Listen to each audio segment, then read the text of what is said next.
Hi masters, మరియు మీకోసం ఛానల్కి స్వాగతం సుస్వాగతం. ముందుగా మన జగద్గురువైన బ్రహ్మర్షి పితామా పత్రిజీ గారికి, మన గురుమాతకి నా ఆత్మ ప్రణామాలు మాస్టర్స్. ఓకే మాస్టర్స్, ప్రతిరోజు మన ఛానల్లోని ధ్యానం, స్వాధ్యాయం, సజ్జన సాంగత్యం జరుగుతుంది మాస్టర్స్. అలాగే జూమ్ సెక్షన్లో పాల్గొన్న మాస్టర్, యూట్యూబ్లో చూస్తున్న మాస్టర్లకు కూడా ధన్యవాదాలు తెలుపుకుందాం.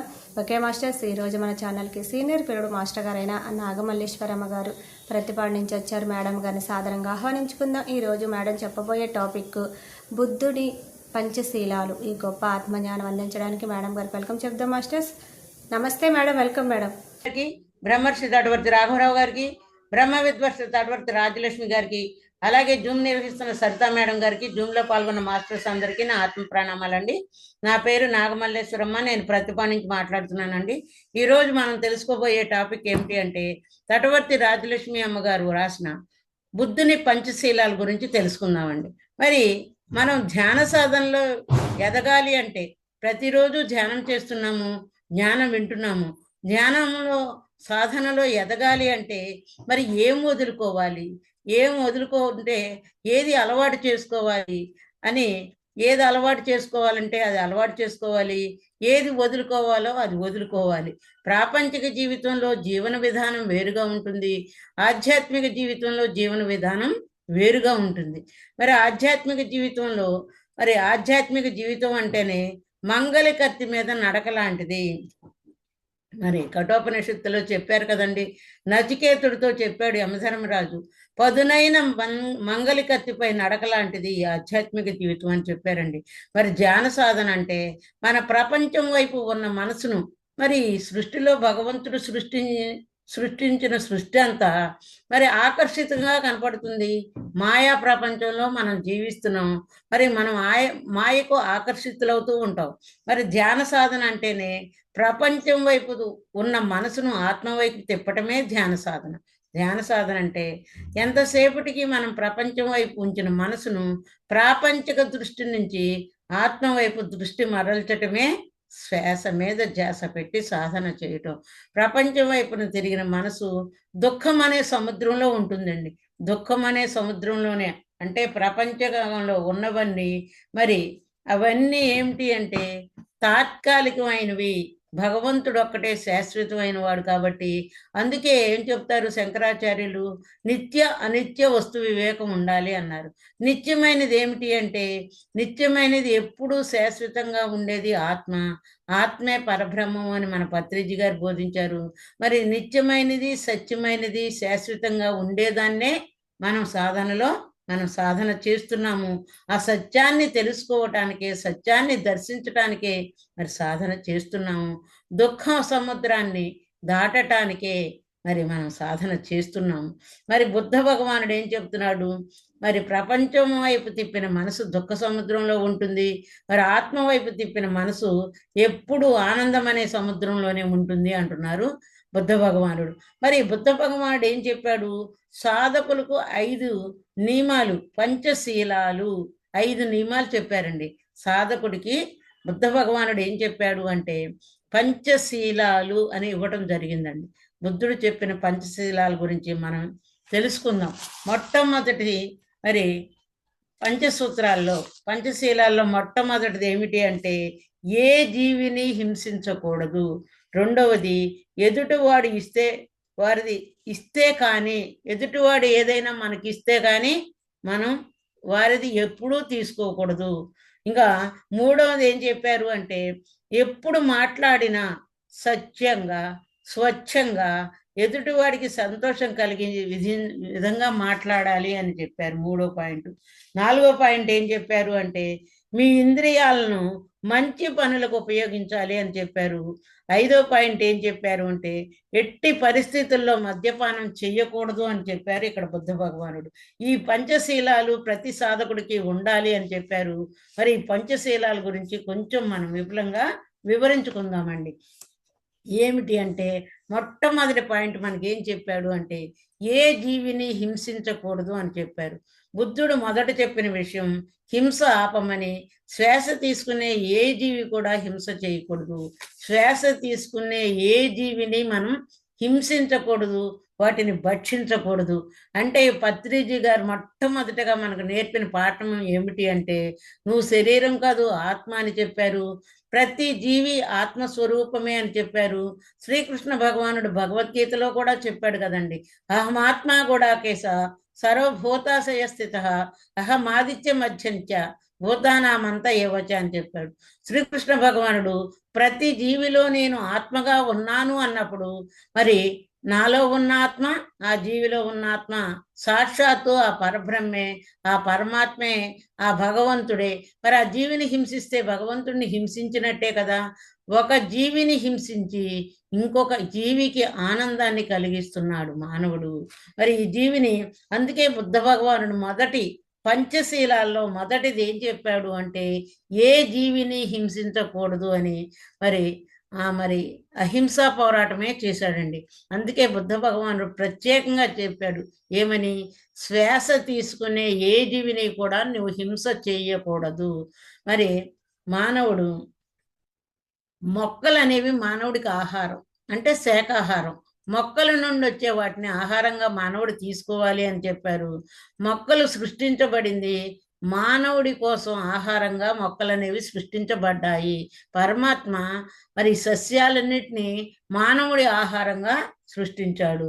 అందుకే వాటిని నరికినా రక్తం రాదు. చూడండి, మనం ఏ చెట్టునైనా సరే నరికినా కానీ, ఆ కొమ్మల్ని తుంచినా కానీ, ఆ కాయలను కోసినా కానీ ఎక్కడా రక్తం రాదు. మొక్కల నుంచి ఎక్కడా రక్తం రాదు. మళ్ళీ ఆ మొక్కలు చిగురిస్తాయి. కానీ శ్వాస తీసుకునే ప్రతి జీవిలోనూ రక్తం వస్తుంది. ఏ జీవిని చంపినా రక్తం వస్తుంది. శ్వాస తీసుకునే ఏ జీవిని చంపినా రక్తం వస్తుంది. అందుకే కొన్ని నియమాలు మానవులకు భగవంతుడు చెప్పడం జరిగిందండి, బుద్ధ భగవానుడు. అందుకే మానవుడికి కొన్ని నియమాలు ఉండాలి. మరి శ్వాస తీసుకునే జీవులకు నొప్పి, బాధ ఉంటుంది కాబట్టి ఆ జీవుల్ని చంపకూడదు. మరి చూడండి, ఒక చెట్టుని నరికాము, దానికి ఏ బాధ ఉండదు, దాని నుంచి రక్తం రాదు. అదే జీవిని నరికితే దానికి ఎంతో బాధ కలుగుతుంది. మనకెలా బాధ కలుగుతుందో ఆ జీవిని చంపినా అలాగే నొప్పి ఉంటుంది, బాధ కలుగుతుంది. అలాగే ఆ జీవి నుంచి రక్తం వస్తుంది. మరి మీ ప్రాణం మీకెంత విలువైనదో వాటి ప్రాణం కూడా వాటికి అంతే విలువైనదని చెప్పారండి.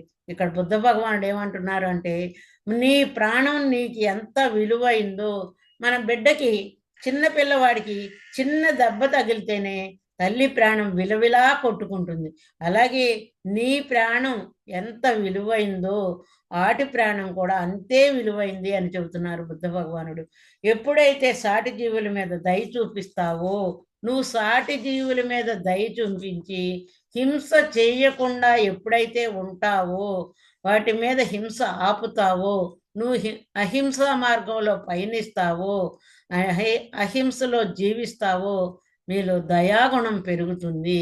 ఎప్పుడైతే ఏ జీవిని చంపకుండా వాటి మీద దయ చూపిస్తూ మనం అహింసా మార్గంలో నడుస్తామో, అప్పుడు మనలో దయాగుణం అనేది పెరుగుతుందండి.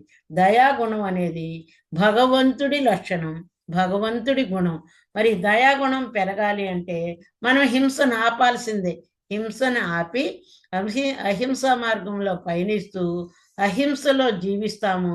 అప్పుడు మనలో దయాగుణం పెరుగుతుంది. దయాగుణమే భగవంతుడికి ఇష్టమైన గుణం. దయాగుణమే భగవంతుడికి ఇష్టమైన గుణం. ఎందుకంటే మనం భగవంతుణ్ణి చేరాలి అంటే క్రూరత్వాన్ని వదలగలగాలి. మనలో క్రూరత్వాన్ని వదలగలగాలి. మరి దయతో జీవించగలగాలి. క్రూరత్వం పెంచుకుంటే రాక్షసుల్లా జీవిస్తారు. మరి దయను పెంచుకుంటే దైవంగా ఎదుగుతారు. చూడండి, ఇప్పుడు మనం పత్రిజీ గారి మార్గంలోకి వచ్చాక మరి ఎన్నో త్యాగం చేశాము. ఎన్నో త్యాగం చేస్తేనే కదా భగవంతుడిని చేరుకునే మార్గంలో, భగవంతుడిని చేరాలి అని మనకు తపన ఉన్నప్పుడు మరి మనం ఎన్నో త్యాగం చేశాము. అంటే గతంలో మాంసాహారం ఎంతో ఇష్టంగా తినేవాళ్ళల్లా పూర్తిగా శాకాహారిగా మారారు కదా. అంటే వాళ్ళు ఆహారాన్ని త్యాగం చేశారు. అలాగే చూడండి, పత్రిజీకి ఏం చెప్పారు, ఏ చెట్టు నుంచి పువ్వు కొయ్యకూడదు అన్నారు. ఆ పువ్వు కొయ్యకూడదు అంటే ఆ చెట్టు ఆ పువ్వు తల్లి ఒడిలో దాని ఎంత ఆయుష్ ఉందో అంతసేపు ఆ చెట్టుకు ఉండాలి, ఏ పువ్వుని కొయ్యవద్దు అని చెప్పారు. మరి ఎల్లుల్లి ఎంతో ఇష్టమైన వాళ్ళు, రోజు కూరల్లో వాడుకునే వాళ్ళు వెల్లుల్లి మాని త్యాగం చేశారు. మరి రోజు పువ్వులు పెట్టుకునే వాళ్ళు ఏ చుట్టు నుంచి పువ్వు కొయ్యటం లేదు. అంటే భగవంతుణ్ణి చేరాలి అనే తపనలో ఉన్నప్పుడు మరి ప్రతి ఒక్కరూ త్యాగం చేసి ఆ భగవంతుణ్ణి చేరాలని సాధన చేసి జ్ఞానం పొందటానికే ప్రయత్నిస్తున్నారు మన పత్రిజీ గారి మార్గంలో. ఇక్కడ దయను పెంచుకుంటేనే దైవంగా ఎదుగుతాము. మరి దయను ఎలా పెంచుకోవాలి? క్రూరత్వాన్ని వదలగలగాలి. ఎందుకంటే భగవంతుణ్ణి చేరుకోవాలి అంటే మనలో ఉన్న క్రూరత్వాన్ని వదలాలి. క్రూరత్వం పెంచుకుంటే రాక్షసుల్లా జీవిస్తాము. అదే మనం దయను పెంచుకుంటే దైవంగా ఎదుగుతాం. కాబట్టి దయాగుణం రావాలి అంటే మొదట అహింసలోకి రావాలి. అందుకే బుద్ధ భగవానుడు మొట్టమొదటి పాయింట్ ఏం చెప్పారు అంటే హింసను వదలాలి. పత్రిజీ గారు కానీ బుద్ధ భగవానుడు కానీ అలాగే మరి మహర్షులందరూ ఎంతోమంది మరి అహింసా మార్గంలో నడవాలి అని చెప్పారు. ఇక్కడ బుద్ధ భగవానుడు పంచశీలాల్లో మొదటి పాయింట్ ఏ జీవిని హింసించకూడదు అని చెప్పారు. అహింసా మార్గంలో పయనించినప్పుడు దయానే గుణం, దయాగుణం వస్తుంది. ఆ దయాగుణమే భగవంతుడికి ఇష్టము అని తెలుసుకున్నాం. మరి వాటి మీద మనం దయ చూపించినప్పుడు ఆ జీవుల మీద దయ చూపించి హింస నుంచి అహింసలోకి వస్తే ఒక సాధకుడికి బుద్ధుడు చెప్పిన మొదటి సూత్రాన్ని మనం పాటించినట్టే. హింసని వదలటమే మొదటి సూత్రం అని బుద్ధ భగవానుడు తన పంచశీలాల్లో చెప్పడం జరిగిందండి. మొట్టమొదటి పాయింట్ మనం సాధనలోకి వచ్చాక హింసను వదలాలి. అలాగే మరి రెండో పాయింట్ ఏం చెప్తున్నారు? ఎదుటి వారు ఇస్తే కానీ వారిది ఏదీ తీసుకోకూడదు. చూడండి, మనకు చనువు ఉంది కదా అని చెప్పకుండా తీసుకోవటం, లేదా దొంగతనంగా దౌర్జన్యంగా తీసుకోవటం, ఇవన్నీ తెలియకుండానే చేస్తూ ఉంటారు. అంటే ఇక్కడ గమనించండి, ఎన్నో పెళ్ళిళ్ళలో ఫంక్షన్లలో వెళుతూ ఉంటాం. అక్కడ ఎవరు గిఫ్ట్ ఇస్తూ ఉంటారు. మనవాళ్లే కదా అని స్వతంత్రంగా మరి చెప్పకుండానే 2-3 తీసుకొని ఫ్రెండ్స్కి పిల్లలకి ఇస్తూ ఉంటారు. అలా అసలు చెప్పకుండా ఏ వస్తువు తీసుకోకూడదు అంటున్నాడు ఇక్కడ బుద్ధ భగవానుడు. మనకి ఆ ఫంక్షన్లో కూడా వాళ్ళంతటా వాళ్ళు ఇస్తే తప్ప, మనం కూడా ధ్యానం క్లాసులకి ఎన్నో చెప్పడానికి వెళుతూ ఉంటాం క్లాసులకి. అక్కడ వాళ్ళంతటా వాళ్ళు ఇష్టమై ఇస్తే తప్ప మనం ఏది ఆశించకూడదు. ఇక్కడ గిఫ్టుల్లో కూడా మనం ఏది వాళ్ళకి చెప్పకుండా తీసుకోకూడదు అంటున్నారు. అంటే మన చనువు ఉందని చెప్పకుండా ఏ వస్తువు తీసుకోకూడదు. దొంగతనంగా దౌర్జన్యంగా తీసుకోవటం, ఇవి అన్నీ మనం తెలియకుండానే చేస్తూ ఉంటాం. మనవాళ్లే కదని తెలియకుండా తీసుకుంటూ ఉంటాం. మనవాళ్లే అని అలా కూడా తీసుకోకూడదు. దొంగతనం, దౌర్జన్యం ఇవి 2 తప్పుడు పనులే అన్నారు. పాపపు పనులే అన్నాడు బుద్ధ భగవానుడు. ఈ 2 కూడా మిమ్మల్ని అధర్మ మార్గంలో పయనింపజేస్తాయి. దొంగతనం, కొంతమంది చూడండి రౌడీయోజన చేసి షాపుల దగ్గర ఎంతో ధనాన్ని తీసుకుంటూ ఉంటారు. అలాగే ఎన్నో మరి అధర్మంగా సంపాదించుకుంటూ ఉంటారు, లంచాలు తీసుకుంటూ ఉంటారు. మరి ఇలాంటివన్నీ తీసుకుంటే అధర్మ మార్గంలో మనం పయనింపజేస్తాయి. అంటే దౌర్జన్యం కానీ దొంగతనం కానీ మానవుణ్ణి అధర్మ మార్గంలో పయనింపచేస్తాయి. ధర్మాన్ని రక్షించిన వాళ్ళకి ఎప్పుడైనా ఈ 2 అలవాటు అవుతాయో మొదటిసారి చిన్న తప్పే కదా అని చేస్తారట. మొదటిసారి చిన్నదే కదా, ఏమైందిలే తీసుకుంటే, మరి అందరూ తీసుకోవట్లేదా, మరి అందరూ లంచాలు తీసుకోవట్లేదా అనేసి చిన్న తప్పే అని కొద్ది ధనాన్నే తీసుకుంటారు. తర్వాత అది పెద్ద తప్పుగా చేస్తారు. అదే పెరిగి పెరిగి పెద్దదిగా అవుతుంది. మానవుడుగా ఉండి మహనీయుడిగా ఎదగవలసిన వారు ధర్మాన్ని ఎప్పుడూ తప్పకూడదట. ఈ మార్గంలోకి వచ్చాక మనం మానవుడుగా ఉన్న మనం మహనీయుడుగా దైవంగా ఎదగాల్సిన మనం ఎప్పుడూ ధర్మాన్ని తప్పకూడదు. ధర్మంగానే ఉండాలి. అంటే నీది కాని వస్తువులను ఏ రోజు ముట్టుకోకూడదు. వాళ్ళు ఇస్తే తీసుకోవటంలో ఏమాత్రం తప్పు లేదు. వాళ్ళంతట వాళ్ళు తీసుకోమని బలవంతంగా ఇచ్చినా తీసుకోమన్నా కానీ తీసుకోవాలి కానీ, వాళ్ళు ఇస్తే తీసుకోవాలి కానీ, వాళ్ళకి చెప్పకుండా ఏ వస్తువు తీసుకున్నా అది దొంగతనమే అవుతుంది. వాళ్ళకి ఎప్పుడూ తెలియకుండా తీసుకోకూడదు అంటున్నారు. ఎందుకంటే భగవంతుడి మెచ్చేది ధర్మమే. నీది 10 మందికి త్యాగబుద్ధితో పంచు, కానీ ఎవ్వరిది ఆశించకు. అందుచేత నీకు ఇవ్వబడింది, నువ్వు అనుభవిస్తున్నది అంతా భగవంతుడిదే కదండి. ఇప్పుడు మనం అనుభవించే ప్రతిదీ భగవంతుడిదే. ఎందుకంటే భగవంతుడు ఏం మెచ్చుతున్నాడు?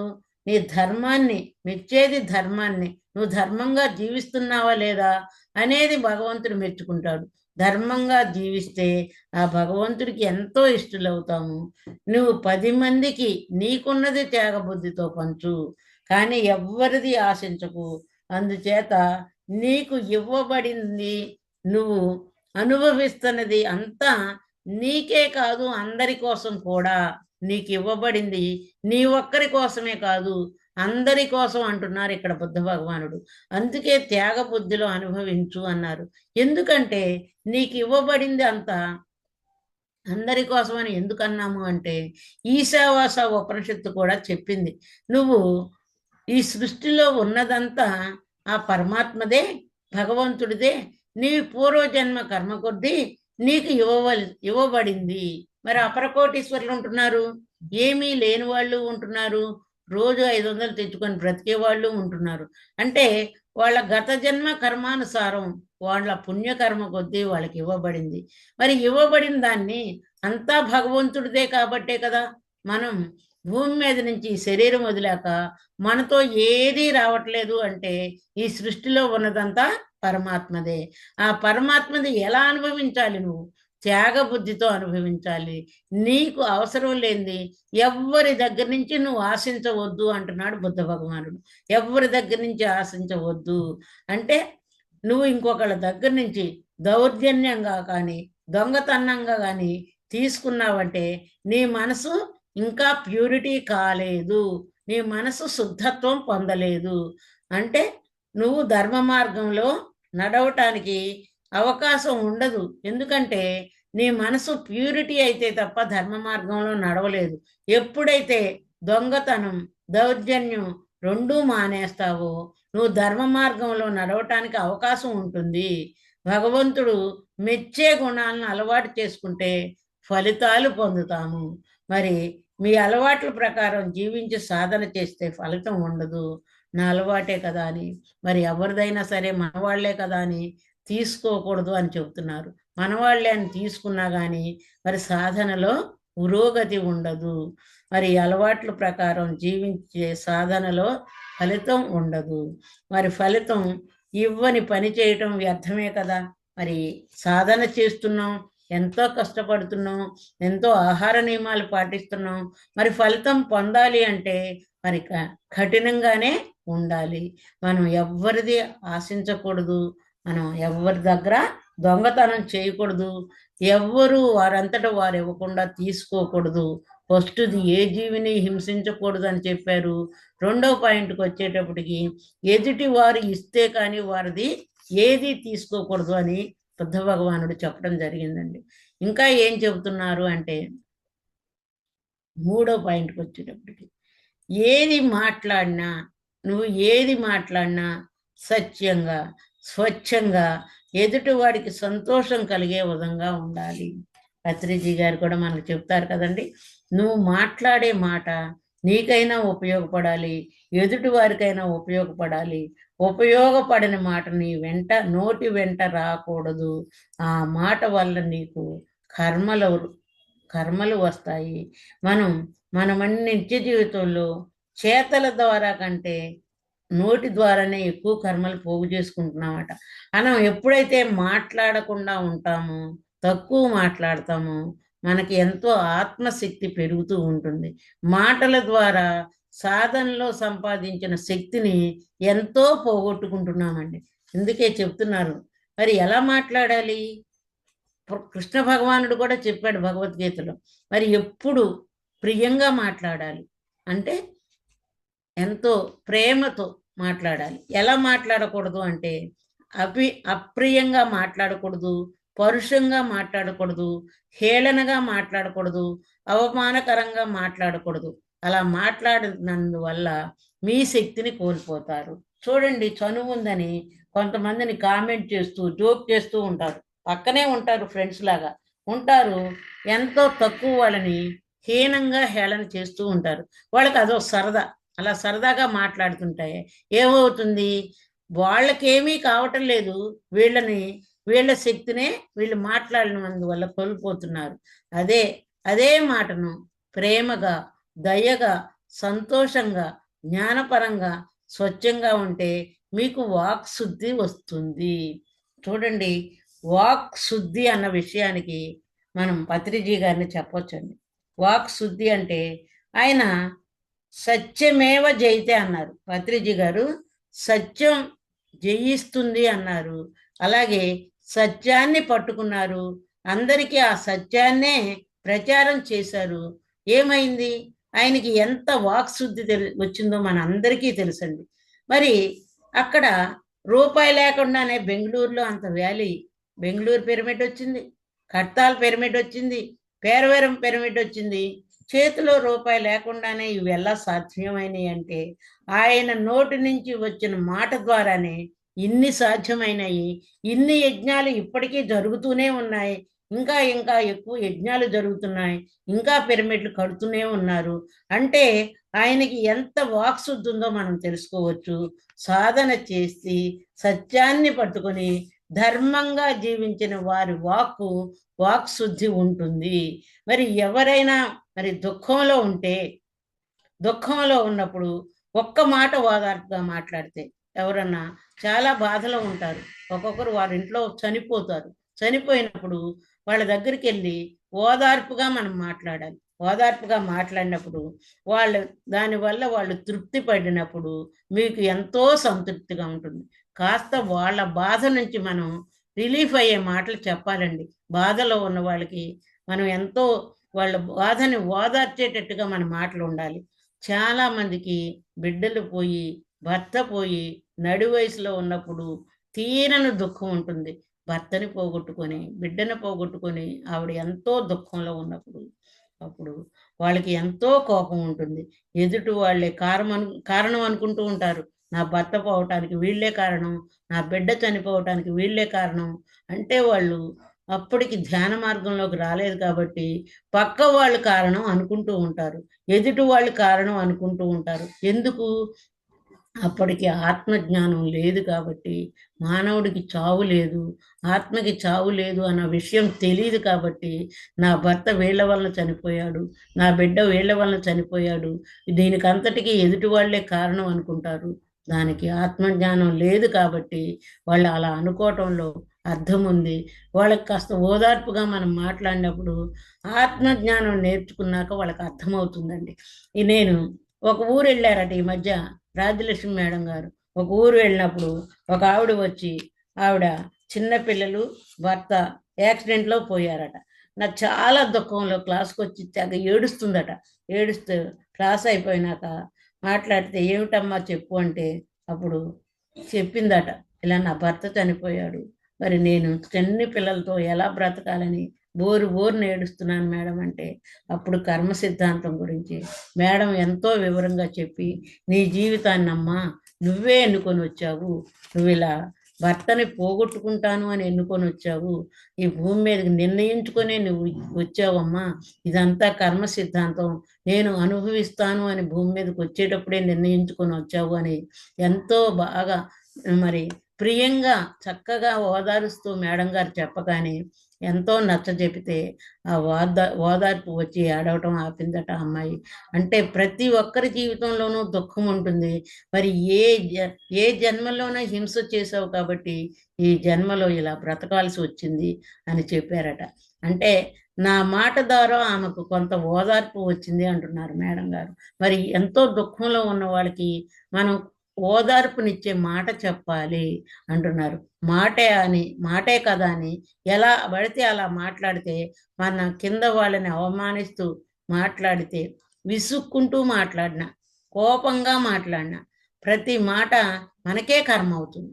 చూడండి, వాళ్ళు ఏదో బాధలో ఉన్నారు, బాధలో ఉన్నప్పుడు వాళ్ళని మనం అవమానిస్తూ మాట్లాడినా సరే, బాధలో ఉన్నప్పుడు అవమానిస్తూ మాట్లాడినా, మరి విసుక్కుంటూ మాట్లాడినా, వాళ్ళ కోపంతో మాట్లాడినా, ద్వేషంతో మాట్లాడినా అవన్నీ మనకే కర్మ అవుతుంది.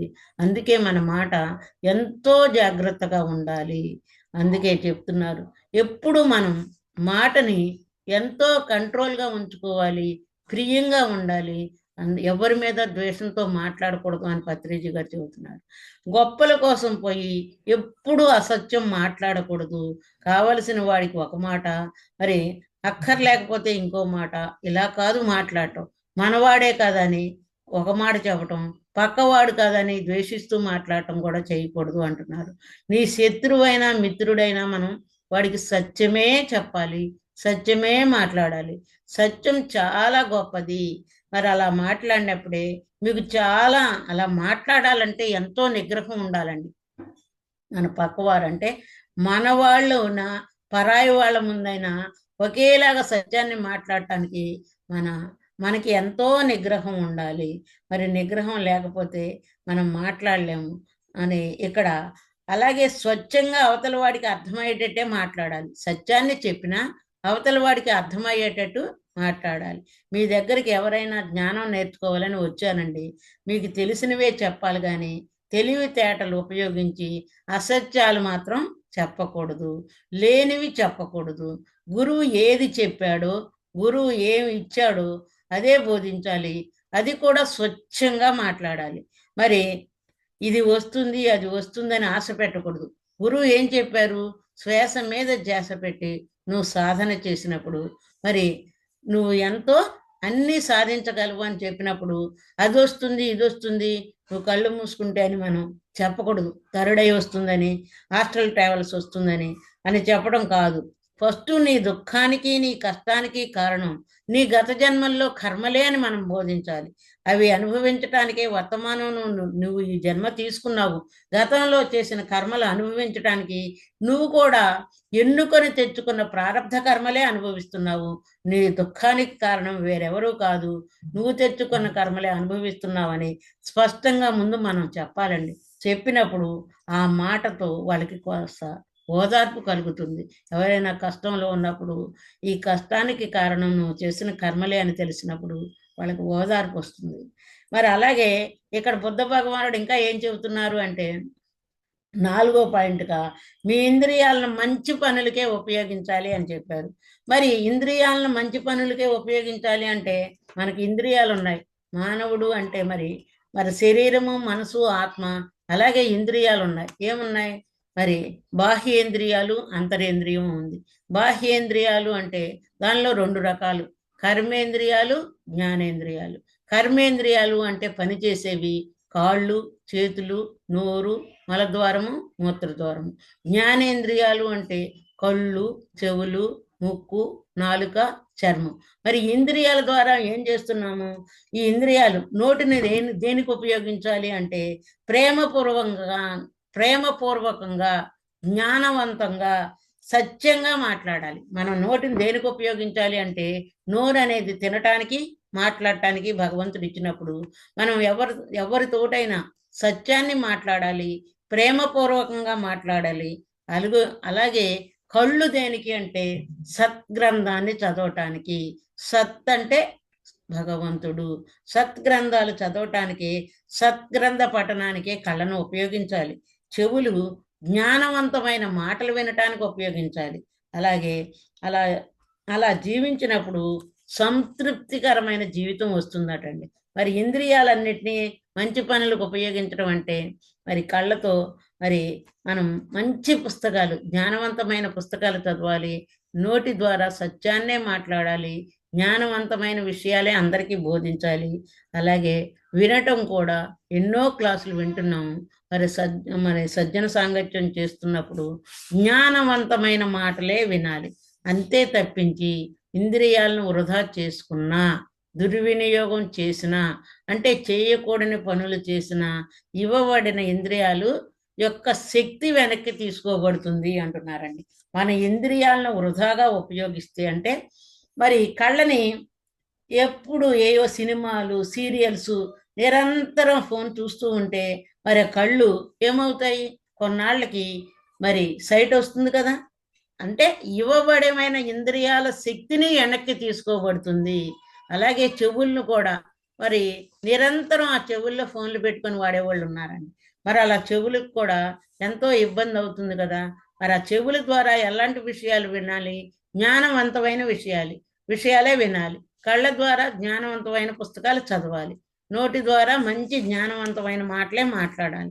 ఇలా కాకుండా ఇవ్వబడిన ఇంద్రియాల మనం ఎలా పడితే అలా ఉపయోగిస్తే అవి శక్తిని కోల్పోతాయి. శక్తి వెనక్కి తీసుకోబడుతుంది అన్నారు. ఎలా వెనక్కి తీసుకోబడుతుంది అంటే ఇప్పుడు చూస్తున్నాం కదా, ప్రాపంచిక జీవితంలో ఎంతో మంది ఇలా ఈ ఇంద్రియాల శక్తిని వినియోగించి వృద్ధాప్యంలోకి వచ్చేటప్పటికి కళ్ళు మసకబారుతున్నాయి, మాట స్పష్టత కోల్పోతున్నారు, చెవులు వినికిడి శక్తి కోల్పోతున్నారు. మరి దాన్ని బట్టి మనం అర్థం చేసుకోవచ్చు, మన ఇంద్రియాలను మనం ఎలా వినియోగించుకోవాలో తెలుసుకోవాలి. అందుకే ఇక్కడ బుద్ధ భగవానుడు 4వ పాయింట్గా ఏం చెప్పాడు అంటే ఇంద్రియాలను మంచి పనులకు ఉపయోగించాలి అని చెప్పాడండి. మరి అందుకే ఇంద్రియాలకు ప్రతి రోజు 2:30 గంటలు విశ్రాంతి ఇస్తే, అంటే 2:30 గంటలు ధ్యానం చేస్తే, మరి ఇంద్రియాలన్నిటినీ కట్టేస్తున్నాం కదా మనం. ధ్యానంలో ఏం చేస్తున్నాం? కళ్ళు కట్టేస్తున్నాం, కాళ్ళు కట్టేస్తున్నాం, చేతులు కట్టేస్తున్నాం. మరి ఇంద్రియాలన్నీ మాట్లాడటం ఆపేస్తున్నాం, చెవుల్లో శబ్దాన్ని వినట్లేదు. అప్పుడు ఈ ఇంద్రియాల అన్నిటినీ ఆపినప్పుడు అవి సరైన విధంగా ఉపయోగించుకుంటాము. ప్రతిరోజు 2:30 గంటలు ఇంద్రియాలకు విశ్రాంతి ఇచ్చి ధ్యానం చేస్తే వాటిని సరైన విధంగా ఉపయోగించుకుంటాము. అందుకే ఇంద్రియాలను సరైన విధంగా మంచి పనులకు ఉపయోగించాలి అని బుద్ధ భగవానుడు 4వ పాయింట్లో చెప్పారండి. ఇంకా 5వ పాయింట్లో ఏం చెప్పారు అంటే బుద్ధ భగవానుడు మరి ఎట్టి పరిస్థితుల్లోనూ మద్యపానం చెయ్యకూడదు అని చెప్పారు. మరి పంచమహాపాపాల్లో శ్రీకృష్ణ భగవానుడు భగవద్గీతలో చెప్పాడు. ఏమని చెప్పాడు?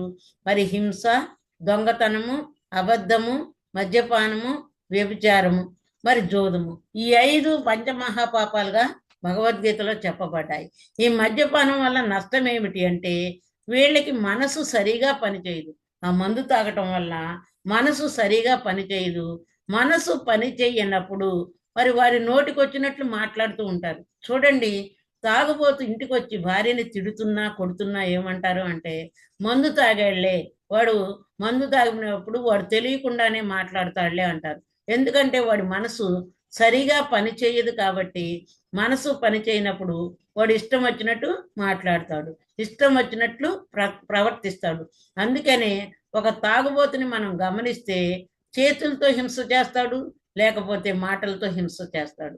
అంటే కొట్టనైనా కొడతాడు. చాలా మంది చూస్తున్నాం, భార్యని మందు తాగొచ్చి కొట్టడం, తిట్టడం, ఎంతో హింసించడం మనం గమనిస్తున్నాం లోకంలో. అంటే మనసు నిశ్చలంగా వాళ్ళకు ఉండదు. మందు తాగినప్పుడు మనసు నిశ్చలంగా ఉండదు కాబట్టి వాళ్ళు ఎంతో బాధ పెడుతూ ఉంటారు. వాళ్ళు ఎదుటి వాడిని బాధ పెడుతున్నామనే ఉద్దేశం కూడా వాడికి తెలియదు. అందుకని మనసు చంచలంగా ఉండటం వల్ల మద్యపానం చేసినప్పుడు వాడు అందరినీ హింసతో మాట్లాడుతూ ఉంటాడు. అందుకే మద్యపానం తీసుకుంటే సాధకుడి మాట నిలకడగా ఉండదు అన్నాడు ఇక్కడ బుద్ధ భగవానుడు. మద్యపానం మరి ఎప్పుడైతే మందు తాగుతారో ఆ సాధకుడికి మాట నిలకడగా ఉండదు. అలా ఉండటం వల్ల త్రికరణ శుద్ధిని కోల్పోతాడు. మనస వాచ కర్మణ త్రికరణ శుద్ధిని కోల్పోతాడు. అందుకే ధ్యానులు ఎప్పుడు కూడా మద్యపానం తీసుకోకూడదు అని భగవద్గీతలో శ్రీకృష్ణుల వారు కూడా పంచమహాపాపాల్లో మద్యపానం ఒకటని చెప్పడం జరిగిందండి. ఇక్కడ బుద్ధుడు కూడా పంచశీలాల్లో మద్యపానం నిషేధమని చెప్పాడు. అక్కడ కృష్ణ భగవానుడు పంచమహాపాపాల్లో చెప్పాడు, ఇక్కడ బుద్ధుడు పంచశీలాల్లో కూడా మద్యపానం మహాపాపం అని చెప్పాడు. మరి అలాంటివి తెలుసుకున్నాక మనం వాటిని ఆచరించాలి. ప్రతి ఒక్కరూ మద్యపానం సాధన చేసేవాళ్లే కాదు, ఎవరు చేసినా మద్యపానం చేస్తే వారు నష్టపోతారు అని తెలుసుకోవాలి. చాలా మంది తెలివిగా చెబుతూ ఉంటారు. ఏమని చెబుతారు? దేవతలు సురాపానం చేశారు కదా, మరి కానీ దేవతలు ఎక్కడా సురాపానం చేయలేదటండి, రాక్షసులే సురాపానం చేశారట. అందుకే వాళ్ళు రాక్షసులు ఎప్పుడూ చంచల మనస్కులే ఉంటారు. వాళ్ళ మనసు ఎప్పుడూ చంచల స్థితిలోనే ఉంటుంది. మరి వారు వాళ్ళ గురించే చూసుకుంటారు తప్ప ఎదుటి వారి గురించి కానీ విశ్వం గురించి కానీ చూడరు. రాక్షసులు చూడండి, తన స్వలాభానికే కోరికలు కోరుకుంటారు కానీ లోక కళ్యాణానికి కానీ కానీ దేనికి విశ్వం గురించి కానీ వాళ్ళు ఏ కోరికలు కోరరు. దేవతలైతే లోక కళ్యాణం కొరకే చేస్తూ ఉంటారు. అలాగే అందుకే ఏం చెప్పారు, మరి సురాపానం అనేది రాక్షసులే చేశారు కాబట్టి సాధన చేసిన వారైనా చెయ్యని వారైనా ఎవరూ మద్యపానం చెయ్యకూడదని భగవద్గీత ద్వారా తెలుసుకున్నాం. బుద్ధ భగవానుడు పంచశీలాల్లో కూడా చెప్పడం జరిగింది. అందుకే బుద్ధ భగవానుడు మద్యపానం వద్దు అని చెప్పాడు. అందుకే ఒక ధ్యాని ఏ విధంగా ప్రవర్తించాలో బుద్ధుడు 5 సూత్రాల ద్వారా చెప్పడం జరిగిందని. సాధన చేస్తున్నారు, ఎన్నో విషయాలు తెలిసి ఉండవచ్చు. మరి ఎన్ని విషయాలు మనం తెలుసుకున్నా మరి అన్ని మనం ఆచరణలో పెట్టుకున్నప్పుడే సాధనలో పురోగతి ఉంటుంది. కాబట్టి గురువు ద్వారా మరి ఎన్నో విషయాలు విన్నాము, లేదా పుస్తకాల ద్వారా తెలుసుకున్నాము, కానీ మరిచిపోతూ ఉంటాం. ఎందుకంటే పత్రిజీ గారు ఎన్నో సందేశాలు ఇచ్చారు, ఎన్నో పుస్తకాలు రాసి మనకు అందించారు. ఇప్పుడు రాఘవరావు గారు, రాజలక్ష్మి గారు ఎన్నో పుస్తకాలు రాసి అందిస్తున్నారు. వింటాము, ఎన్నో క్లాసులు వింటాము, పుస్తకాలు చదువుతాం, కానీ మర్చిపోతూ ఉంటాం. కానీ అందుకే ప్రతి విషయాన్ని మనం పదే పదే మననం చేసుకుంటూ ఉండాలి. విషయాన్ని మననం చేసుకున్నప్పుడు ఒకసారి వినటం వల్ల మర్చిపోతారు, పదే పదే మననం చేసుకోవటం వల్ల గురువు మరి గుర్తు చేసుకుని ఆ విధంగా ఆచరణలో పెట్టుకుంటారు. ఎందుకంటే గురువు చెప్పిందైనా పుస్తకాల్లో చదివిందైనా పదే పదే మనం మననం చేసుకోవటం వలన ఆ విషయాన్ని ఆచరణలో పెట్టుకుంటామండి. ఆచరణలో పెట్టుకుంటేనే మనకు ఫలితాలు వస్తాయి. ముఖ్యంగా బుద్ధుడు బోధించిన పంచశీలాలు మరలా మరలా మనం గుర్తు చేసుకోవాల్సిందే. ఎందుకు అంటే ఈ పంచశీలాలు చాలా ముఖ్యమైనవి కాబట్టి ప్రతి ఒక్కరూ మరలా మరలా గుర్తు చేసుకోవాల్సిందే.